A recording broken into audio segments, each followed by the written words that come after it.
This is an update and technical analysis on First Republic Bank, a company of the financial services sector and banks and regional, here off the 5-minute interval, ultra zoomed in. I had mentioned just yesterday we were trading spot price $12.18 on the 20th of March 2023. We had put in this huge divergent low, had a bullish and or positive divergences on all 3 out of the 4 indicators, with near-term exaggerated positive and or bullish divergences on all 3 indicators there.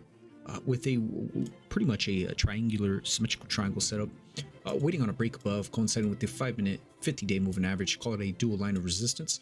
And you wanted to appear for at least on a breakout above, try to hit this first target 2012 price support, and potential gap and dual gap support there for eventual targets as well. And here's the end result. With the entire trade starting off at 12.18 spot price, being good for, call it 60.2% in gains. We had rallied just shy of hitting my 205-minute moving average, hovering down below, coinciding with that primary downtrend line off the 10th of March reactionary highs there. We came shy of hitting it close to my 2012 price resistance. Call it a triple line of inflection of resistance. And a lot of people end up selling right there. They sold really to the button there, especially if you're an active and or day trader. You could have started to scale in amongst that 200 5-minute moving average in my 2012 price resistance. That was good for a big drop to the downside. Call it almost a darn near 20% in gains to the downside if you're day trading it. So talk about a huge swing move to the upside and a big move really to the downside, providing 2 great day trades, magnificent day trades on the row there. But I've added this new key primary hidden trend line off the really off gap support off the 10th of March.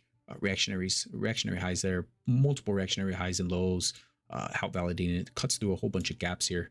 But I really like that inflection point, which will really coincide amongst that primary downtrend line there too. So if we get some sort of move like this tomorrow and break above it, I would only expect that move to be pretty powerful if we take out both primary downtrend lines there. As far as the bearish case scenario, we do have this neckline now, pretty well-defined neckline, coinciding with the 1525 gap resistance here. Call it gap support, dual gap support, pretty big inflection point there, coincides with the 236 Fips near-term support there. I would only expect a pretty large and or big wave of selling if broken, and we start to get that next leg down off this clean head and shoulder looking top here. Beautiful, well-defined, aesthetically well-based looking classic head and shoulder top there, and usually can play out for a pretty big move to the downside, especially on near-term intervals there.